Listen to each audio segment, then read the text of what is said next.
Compartilho no dia de hoje uma continuação do texto que já nós temos meditado nos últimos 2 cultos, texto de Lucas, no capítulo 15, texto da parábola do filho pródigo, e nós lemos a partir do versículo 28 até o versículo 32. Lucas 15, 28 ao 32.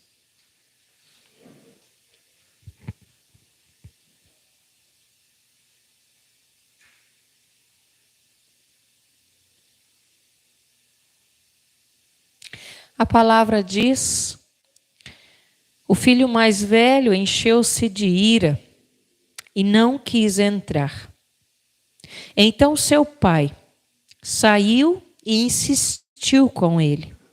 Mas ele respondeu ao seu pai: olha, todos esses anos tenho trabalhado como um escravo ao teu serviço e nunca desobedeci às tuas ordens. Mas tu nunca me deste nenhum cabrito para eu festejar com os meus amigos. Mas quando volta para casa, este teu filho, que esbanjou os teus bens com as prostitutas, matas um novilho gordo para ele. Disse o pai: meu filho, você está sempre comigo e tudo o que tenho é seu. Mas nós tínhamos que celebrar a volta deste seu irmão e alegrar-nos, porque ele estava morto e voltou à vida. Estava perdido e foi achado. Essa é a parte final a respeito de uma parábola, né?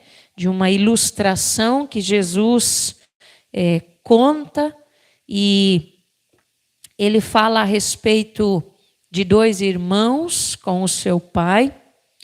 Fala de 2 filhos, né? Muito diferentes. E nós temos meditado nos domingos anteriores sobre aquele filho mais novo que saiu de casa. Ele foi viver do seu próprio jeito e ele acaba quebrado pela vida. Ele vai parar no chiqueiro dos porcos e também pela ação e o poder, né, de Deus, porque essa parábola ela é, na verdade, um retrato da humanidade, né, perdida, e de um Deus de amor que nos acolhe, que busca o perdido. Esse filho, dentro dessa ilustração, ele retorna à casa do pai. E o pai corre ao seu encontro, o abraça, o espera, quando ele assim se coloca de volta arrependido, sabendo que o lugar dele é a casa do pai e não o mundo. E é justamente nesse contexto, onde o filho mais novo chega em casa, que o filho mais velho agora entra em cena. Esse filho mais velho, enquanto o filho mais novo foi desperdiçar a herança que tinha pedido ao pai, fazendo festa com os amigos, curtindo a vida longe de casa, esse outro filho, o filho mais velho, ele permanece junto com seu pai. E ele é, conforme o texto também nos deixa perceber, alguém obediente, é alguém que é trabalhador, alguém que é justo aos olhos dos outros. Mas quando o irmão mais novo retorna e o pai decide celebrar a volta desse filho mais novo, o que está escondido no coração desse filho mais velho, agora é escancarado. Ele se fecha. Ele se fecha em justiça própria e frieza. O seu coração, ele se endurece diante da graça e da acolhida do pai com relação àquele filho que volta. Ele estava no lugar certo, na casa do pai, junto ao pai. Mas o coração estava desalinhado desse pai. E isso também precisa de reparo. Isso também precisa de arrependimento. Também é preciso uma conversão. Também é preciso um dar meia volta. Conta essa ilustração de Jesus, que quando esse filho mais velho, chegando do campo, ele se aproxima da casa, ele ouve o som de música, ele percebe que há dança, ele tem noção de que está acontecendo uma celebração, mas ele se incomoda com esse momento de alegria. A música, as danças que deveriam gerar alegria, causam nesse filho desconforto. E esse retrato, ou esse filho mais velho, ele é o retrato também dos cristãos, também dos seres humanos nos dias de hoje. Porque Jesus, ele quer ensinar. E essa história, essa ilustração, ela não está à toa dentro da nossa Bíblia. Ela quer nos fazer pensar também. Porque há pessoas, assim como esse filho mais velho, que vivem a fé com o mesmo espírito desse filho mais velho. Elas não são como o filho mais novo. Elas são como o filho mais velho.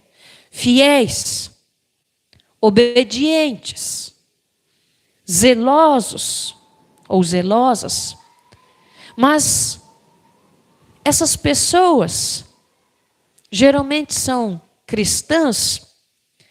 Elas não sabem muitas vezes, ainda que a fé esteja no seu coração, elas não sabem celebrar, elas não sabem viver a comunhão.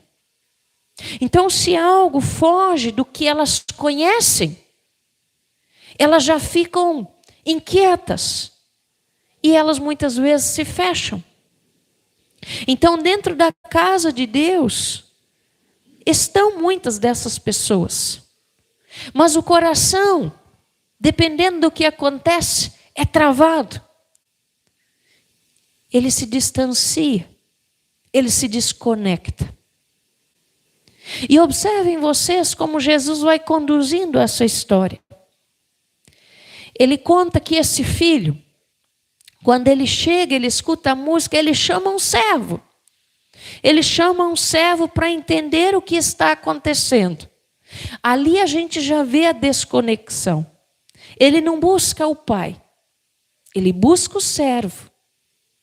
Isso tem muito a ver com o nosso contexto eclesial. Isso tem muito a ver com o nosso contexto comunitário. E diz que ele se recusa a entrar dentro da casa.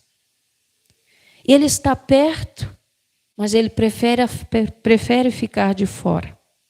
E isso também nos ensina algo.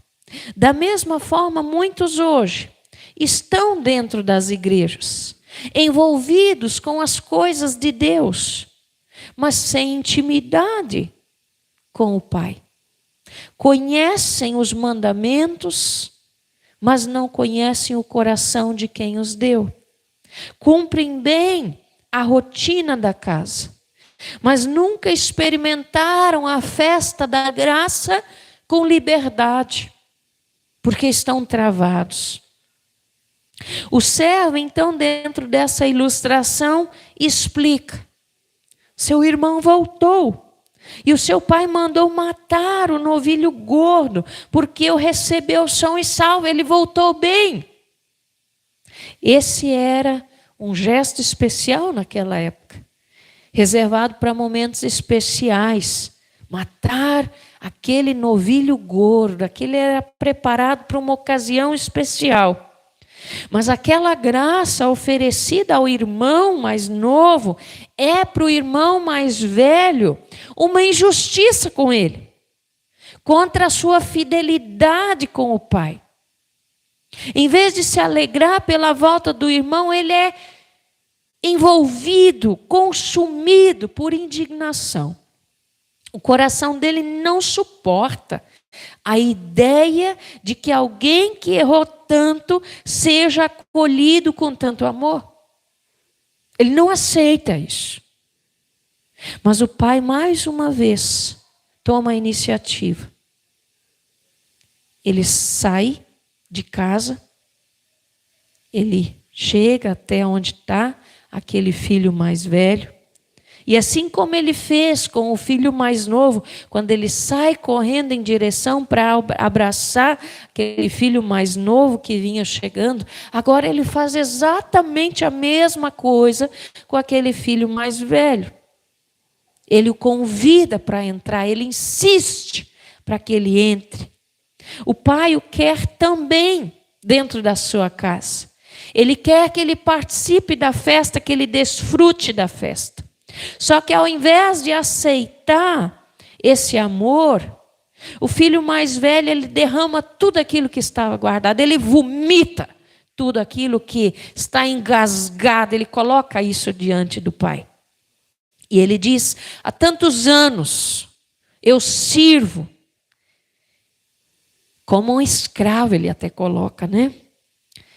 E você nunca me deu sequer, porque ele está consumido pela ira, pensando no novilho gordo, que foi feito churrasco com aquele novilho gordo para o irmão mais novo. E ele não pode usufruir de um cabrito para festejar justamente com os seus amigos, ele diz. Aqui a gente vê um coração amargurado. Ele cumpriu tudo o que era mandado. Ele fez tudo bem direitinho, tudo à risca. Mas não tinha alegria nesse coração. Ele obedeceu, mas ele não sentia alegria naquilo que ele fazia. Ele obedece, mas ele acha que ele está fazendo muito, que ele está trabalhando como um escravo. Ele trabalhava, mas ele queria reconhecimento. Ele condena aquele irmão que volta. E ele diz: desperdiçou os teus bens. Mas se a gente olha na fala dele, quando ele diz: não me dá sequer um cabrito, justamente para festejar com quem? Ele também queria festejar. Ou seja, lá no fundo, ele também tinha uma intenção, mas ele talvez não tivesse a coragem de ir para o mundo afora. Não era amor. Ele só não teve coragem de se aventurar. Mas ele também queria curtir uma festinha com os seus amigos. E quantos hoje vivem assim? Muitos dentro das igrejas, muitos cristãos, servindo a Deus como uma obrigação, como um peso. Não é à toa que muita gente cai fora. Vive um tempo na igreja e de repente some. Sabe por quê? Porque não entendeu a graça de Deus sobre sua vida. Não experimenta a graça de Deus. Está ali por N motivos. Mas tudo pesa. E faz por obrigação. Ainda que não seja consciente, mas quando a gente não entende a graça, a gente vai percebendo isso conforme a gente vai se envolvendo. Pessoas que não entenderam a graça, estão envolvidas, elas ficam cansadas. Elas ficam de saco cheio com o tempo. E é nesse momento que muitas deixam a comunhão. Ficam bicudas. Às vezes não sabem lidar com o irmão que é diferente. se afastam. Ah, porque o pastor não prega do jeito que eu gosto. Não entendeu a graça. Ah, porque o irmão se posiciona de uma forma como eu acho que está errado. Não olha com misericórdia para aquele irmão que talvez não está no mesmo nível que você. E também não se avalia para ver se você de fato está tão bem assim. Tem muitas coisas que acontecem dentro das igrejas, de irmãos mais velhos que têm dado mau testemunho, assim como este irmão aqui. Muitas vezes é assim, que dentro das igrejas há irmãos que carregam uma lista de méritos e ficam frustrados quando não são reconhecidos. Por qualquer razão estão afiados para reclamar os seus direitos, despejar tudo também. Às vezes não é diante de Deus, mas é diante do pastor, é diante do presbitério, é diante de uma liderança. E esse texto aqui, ele nos mostra que esse filho, ele despeja tudo também. Como se Deus tivesse alguma obrigação com ele, ou como se o pai ali, no caso, né, tivesse alguma obrigação a mais com ele. Como se o pai estivesse em dívida com ele. E nós, muitas vezes, como cristãos, nós fazemos isso. Nós achamos que Deus está em dívida conosco. Nós estamos fazendo porque, muitas vezes, ainda que a gente entenda que a herança da doutrina luterana seja de que a gente trabalha, né, serve ao Senhor, justamente porque Ele fez algo por nós e é a salvação em Jesus Cristo, mas muitas vezes, ainda que a gente entenda, ou melhor, fale isso, escute isso tantas vezes, né, mas às vezes a gente está querendo ganhar alguma coisa quando a gente se põe a serviço do Senhor. E ali, no texto, voltando à parábola, ele diz para o pai num tom acusatório, inclusive. Ele diz assim, esse teu filho. Ele não diz o meu irmão. Percebam como ele rompe, né, os laços aqui. Ele rejeita essa relação com o irmão. Mas ele também, quando ele fala este teu filho, ele está rejeitando a relação com o próprio pai. Ele está escancarando que a relação dele não vai bem com o próprio pai. E mais, observem o que ele diz lá. Ele acusa o irmão de ter gasto tudo. E de fato, o irmão gasta tudo. Mas ele diz que foi com prostitutas. Algo que o texto nunca disse. O texto não diz isso.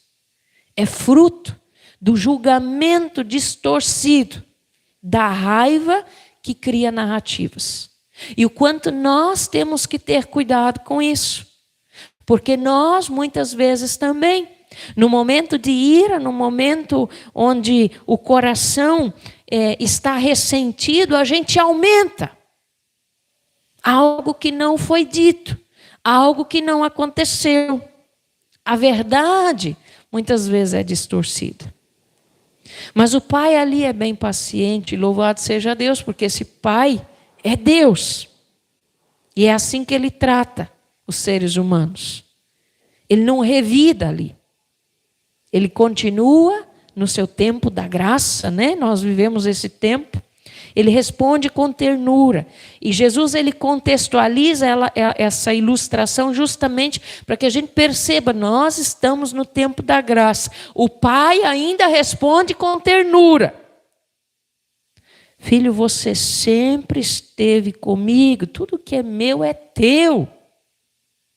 Aqui está o centro da questão. O problema daquele filho mais velho não era a ausência de bênçãos. Ele já tinha tudo. Era falta de compreender, de ter consciência de tudo aquilo que ele possuía. Ele já possuía todas as coisas ali dentro. Tudo já era dele, mas ele vivia como quem ainda precisava conquistar. Ele viveu como servo. Na NVI diz como escravo, ele se coloca assim, né? Vivo como escravo te servindo. Ele se entende assim, ainda que ele fosse filho. Ainda que ele fosse filho.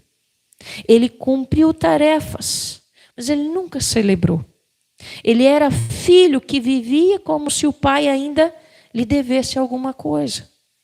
Ele tomou uma posição de escravo quando o pai o filiava, o permitia experimentar da herança.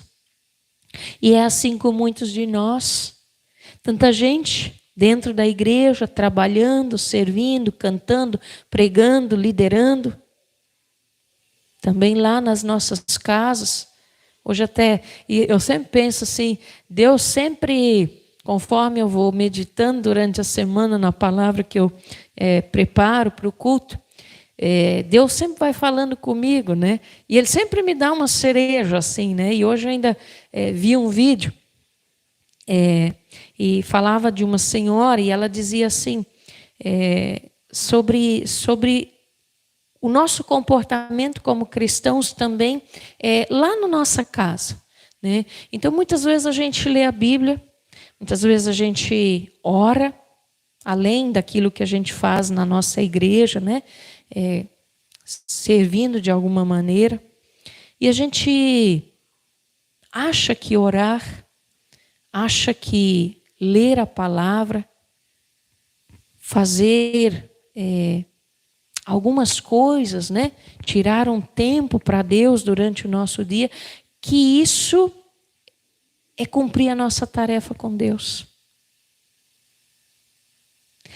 E nós corremos um grande risco de achar que a nossa vida está em ordem com Deus quando a gente faz esse tipo de coisa. E eu não estou nesse momento dizendo para vocês que a gente não tem que ler a Bíblia, que a gente não tem que orar. Mas o que me chamou a atenção foi o que ela disse.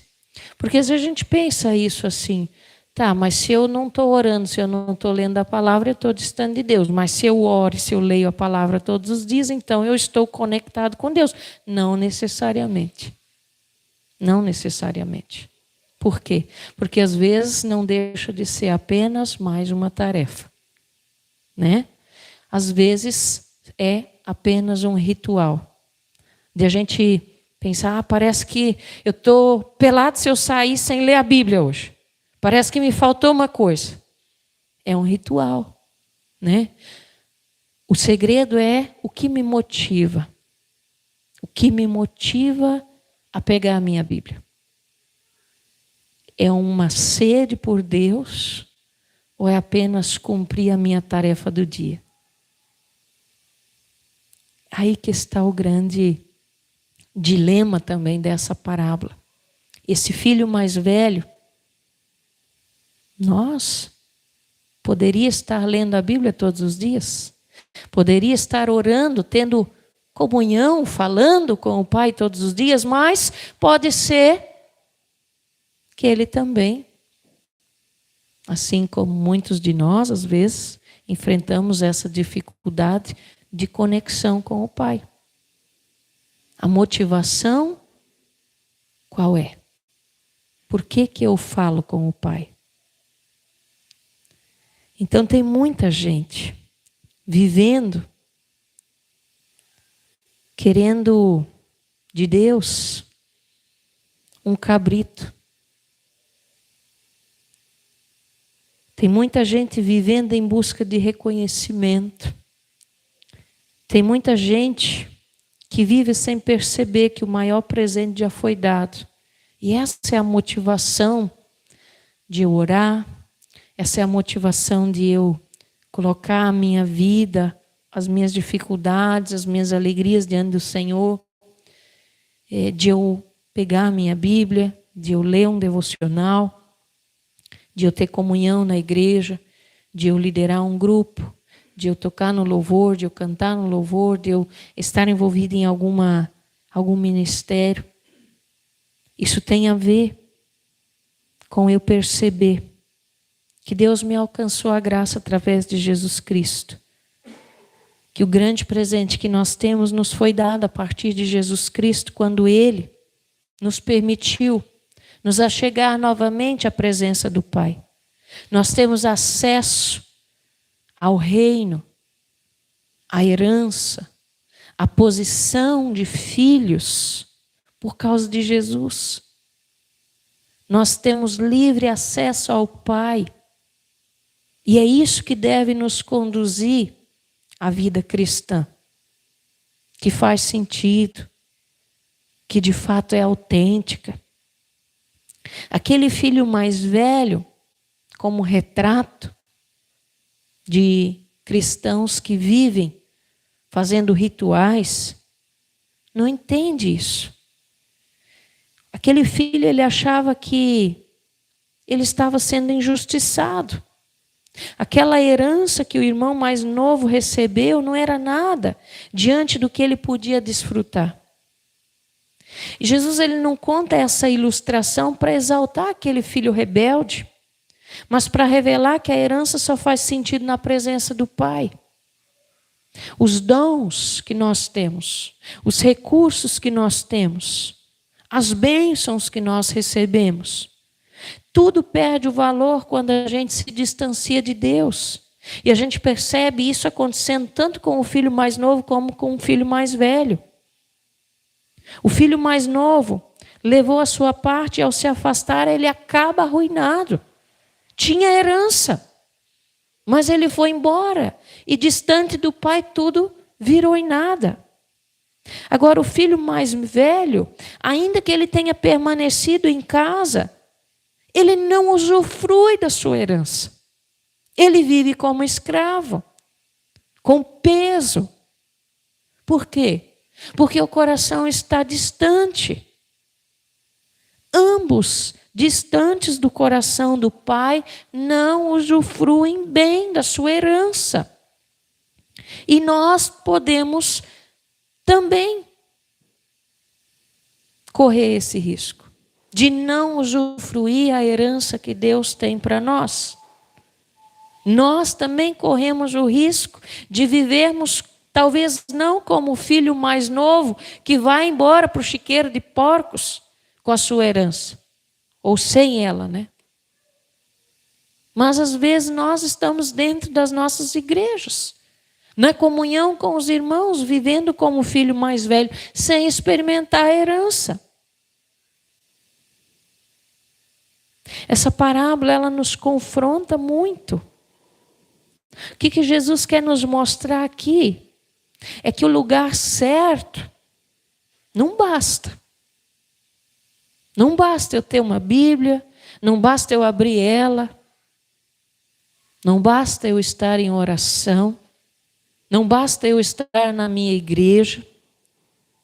É preciso ter o coração certo.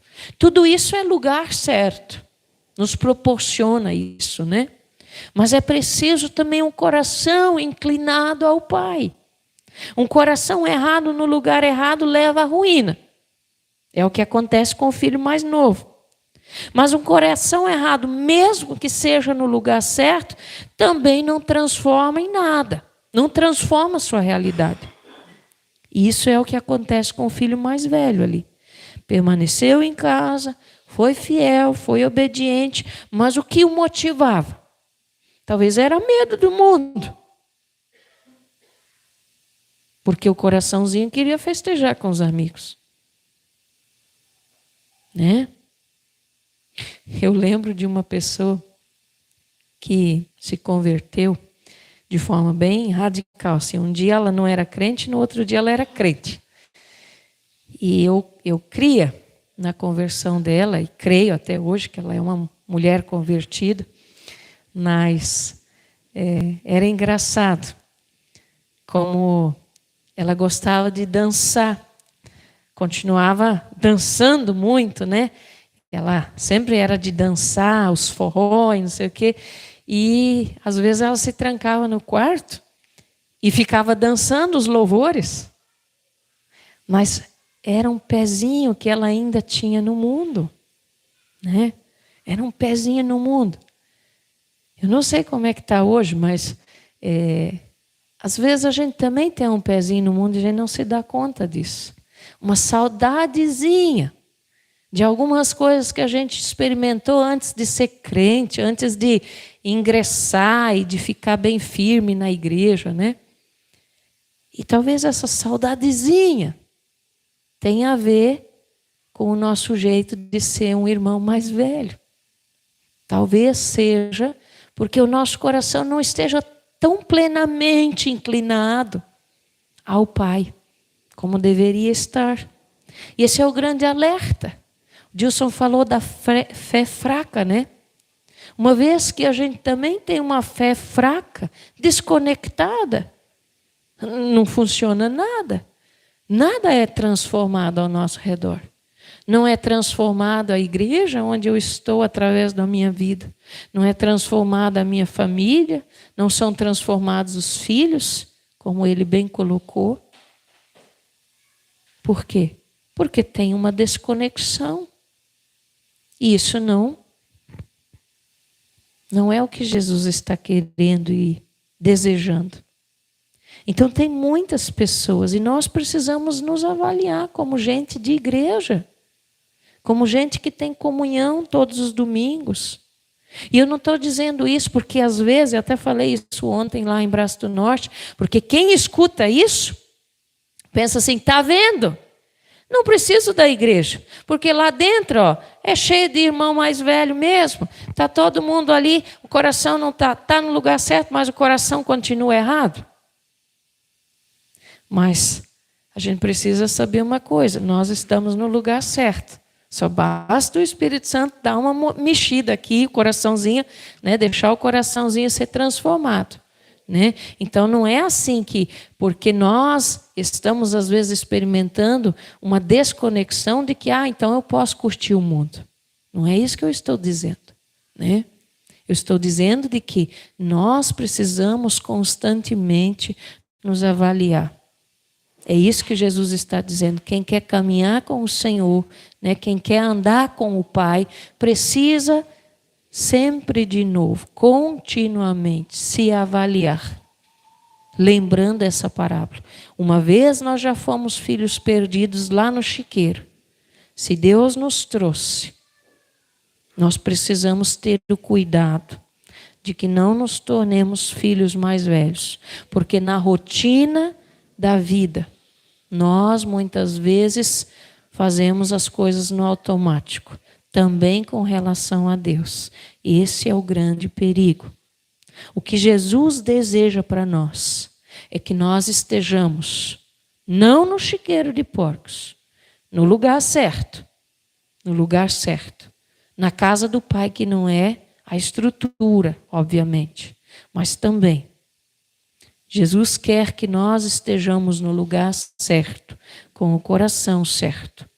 Viver como filhos, porque foi para isso que ele morreu na cruz, para nos resgatar. Deus quer que nós desfrutemos da herança já aqui, celebrando a graça, estendendo, ou melhor, entendendo que a verdadeira herança não está nas coisas que o Pai pode dar, mas na presença dele na nossa vida. E é isso que a gente tem que sempre de novo cultivar. A gente precisa cultivar esta presença que foi possibilitada por Jesus pelo seu sacrifício. Então, o sacrifício de Jesus foi muito caro para que a gente viva uma vida de filho mais velho. O sacrifício de Jesus foi muito caro para que nós vivamos apenas como servos. Ele morreu para nos trazer de volta para casa. Não para a lavoura, mas para a sala de visita, para a sala de festa, onde tem comunhão.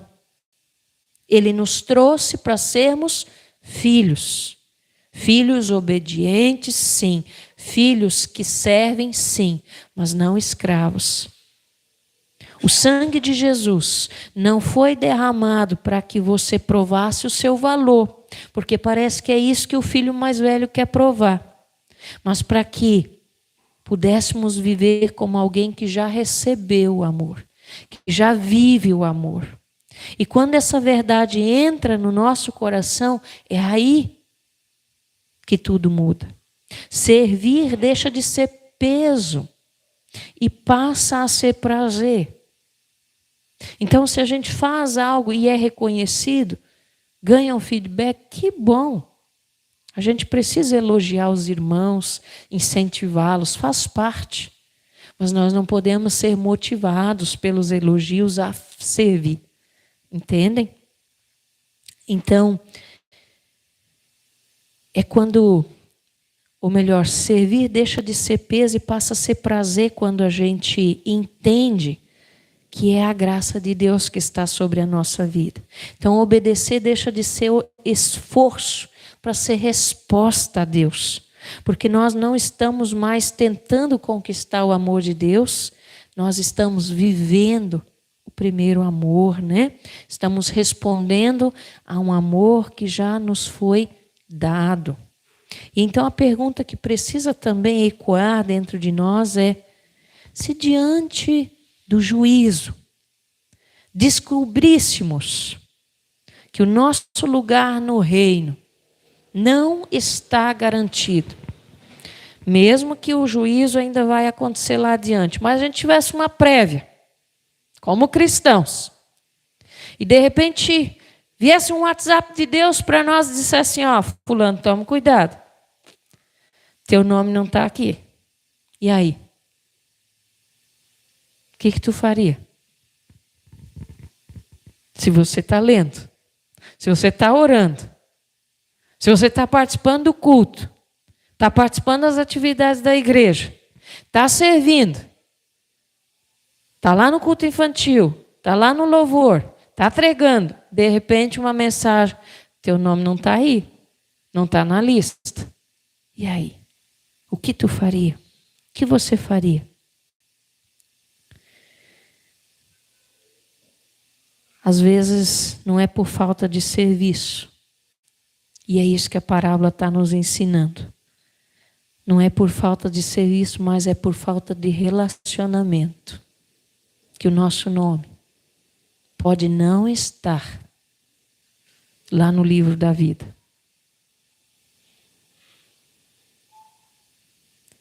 Há muitos irmãos mais velhos nas igrejas, na vida cristã, ativos, talentosíssimos, produtivos, que servem com as mãos, mas não se rendem com o coração. E é por isso que essa parábola precisa nos alcançar. Ela é muito preciosa, ela é muito profunda, ela tem lições importantíssimas para nós. Não importa em que fase nós estamos dentro desse texto, a gente precisa observar cada detalhe dele. Porque o céu, e Jesus deixa isso claro aqui, ele não é lugar de servos sobrecarregados, cansados. Deus não quer que a gente chegue lá e diga: pois é, eu trabalhei uma vida toda naquela igreja. Deus não quer isso. Mas Ele quer que a gente chegue cheio de alegria diante do céu, diante das portas do reino e diga: Deus, eu fico feliz que eu pude fazer tantas coisas por Ti. E obrigada porque isso foi sustentado pela relação que eu tinha contigo. E obrigada que agora eu posso entrar e te dar um abraço.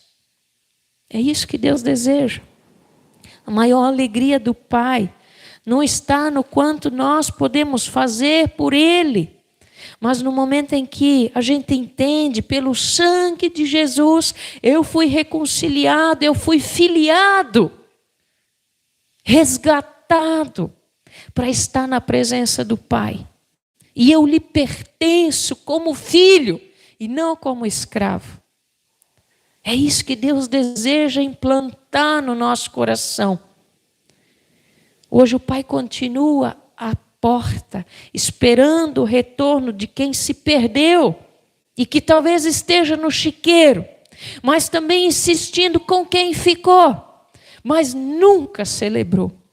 Jesus já pagou o preço por cada um de nós. A casa está aberta, a festa está pronta, o convite está feito. E quando um filho volta, a casa precisa celebrar. Precisa.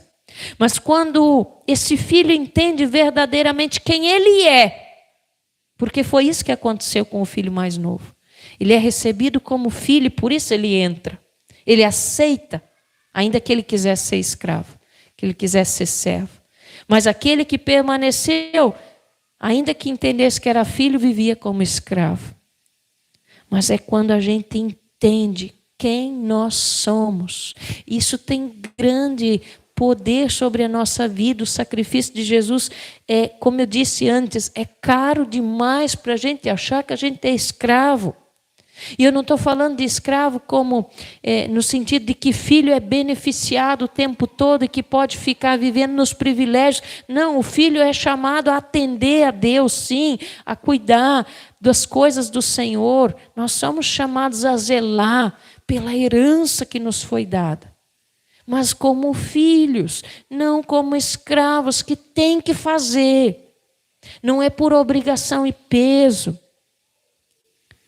Então nós precisamos compreender quem nós somos por causa de Jesus, por causa do seu sacrifício. E quando isso acontece, a gente pode experimentar essa festa, porque está no lugar certo. Como eu já disse, não basta. Mas o que transforma o coração é estar alinhado com o Pai. E aí sim, a festa é perfeita. Um coração errado, mesmo dentro da casa do Senhor, é como estar perdido no meio da multidão. Sozinho, vazio, desconectado. Mas quando o coração está certo, quando ele está aberto, alinhado, então a festa começa de verdade. A festa começa de verdade. Então essa verdadeira liberdade, a verdadeira alegria, só acontecem quando nós estamos no lugar certo, com o coração alinhado no Pai. E é aí que nós nos tornamos verdadeiramente filhos, porque a gente compreende isso, a gente aceita isso, a gente assume isso. Deixa Deus colocar o anel, deixa Deus colocar a veste, deixa Deus colocar o sapato. É isso que Deus quer. E a casa se enche de alegria pelos filhos que têm prazer em entrar e fazer festa com o Senhor. E essa obra de Deus, através de Jesus Cristo, é o que nos garante poder entrar na festa. Ele não apenas cumpriu a lei, Jesus consumou todas as coisas para que a gente não precisasse ter peso. Ele abriu mão de tudo, entregou tudo, suportou todo o peso do pecado, da condenação, da separação. E tudo isso para que nós, que jamais merecemos, pudéssemos entrar na festa da graça. Ele não apenas abriu uma porta, mas ele derrubou as muralhas do inferno, para que nós pudéssemos estar na casa do Pai, na sala do Pai, e não na lavoura. Ele nos trouxe para dentro da casa, para a festa eterna, para a verdadeira vida em comunhão com o Pai. É esse o nosso Deus, que em Jesus, o Filho mais velho, verdadeiro Filho, o único, que talvez podia negar a nossa entrada. Ele poderia negar a nossa entrada. Ele poderia dizer, esses fulanos não deixa entrar. É justamente Ele que por amor infinito nos concede o direito de sermos chamados filhos de Deus. Louvado seja o Senhor por isso, né? E que a gente possa de fato viver como filhos amados desse Deus de graça. Amém? Vamos orar. Nosso Deus eterno, nosso Pai bondoso, cheio de graça sobre nossas vidas. Nós te rendemos louvores nesta noite, ó Pai de amor, porque tu não desiste de nós. Obrigada pela tua palavra que nesta noite também nos faz repensar, ó Deus, a nossa vida, a nossa comunhão, Senhor. Se ela está de fato inclinada ao teu coração ou se apenas estamos vivendo de rituais, cumprindo tarefas, ó Deus, obrigações diante de ti, achando que isso faz com que nós mereçamos qualquer coisa, ó Deus. Nos ensina, ó Senhor querido, fortalece, ó Deus, o nosso coração para entendermos que nós não temos condições nenhuma de nos achegar a Ti, não temos mérito nenhum, Senhor, para que possamos pisar na Tua casa. Mas Deus de amor, obrigado e louvado seja Jesus, porque é através dele, Senhor querido, que nós podemos adentrar a casa e fazer festa. Poder sentar, ó Deus, no teu banquete e experimentar, Senhor, das tuas bênçãos sobre nossa vida. Ó Deus querido, louvado seja, Senhor, o teu santo e poderoso nome, porque através, Senhor, da tua graça, nós podemos nos achegar. Ensina-nos, Senhor querido, a perceber também quando nós estamos ligados no automático, quando nós fazemos simplesmente para dizer que cumprimos, Senhor, para ter a nossa consciência tranquila de que estamos alinhados, Senhor, de que fizemos todas as tarefas que são do nosso dia, da nossa rotina espiritual. Não seja assim, Senhor querido, que nós façamos para entender, ó Deus, para enganar o nosso próprio ser, mas que seja, ó Deus, que de fato na nossa rotina, Senhor, espiritual, nós estejamos de fato engajados em ter comunhão contigo, comunhão plena e verdadeira, Senhor. Que sejamos movidos, ó Deus, pelo teu amor, pela relação contigo, pela graça que nos foi dada através de Jesus Cristo, do seu sacrifício por nós, Senhor. E que em resposta ao teu amor, ó Deus, nós possamos sempre de novo correr aos teus braços, nós possamos sempre de novo aceitar o teu convite, possamos sempre de novo entrar, ó Deus, na sala e assim experimentar esta comunhão maravilhosa. Não permite, ó Deus, que quando chegar o dia do juízo, nós estejamos lá e tu tenha que nos dizer que as nossas obras não valeram de nada. Ó Deus querido, nos ensina que as obras são resposta e não merecimento, ó Deus, do seu reino. Que nós possamos compreender que a salvação em Jesus e a comunhão plena que foi restabelecida, que nos garantem, ó Deus, portas abertas. Guarda o nosso coração, ó Deus, para que ele não seja insensato, para que nós não tenhamos uma fé falsa, ó Deus, uma fé fraca, mas que nós possamos viver o amor que tu tens por nós e correspondê-lo, Senhor, com alegria. Nós oramos em nome do Salvador Jesus Cristo, aquele que nos amou primeiro. Desperta em nós sempre de novo este primeiro amor. E assim poderemos viver, Senhor, a tua proposta sobre nossas vidas. Em nome do Salvador. Amém. Amém. Vamos louvar a Deus. Vamos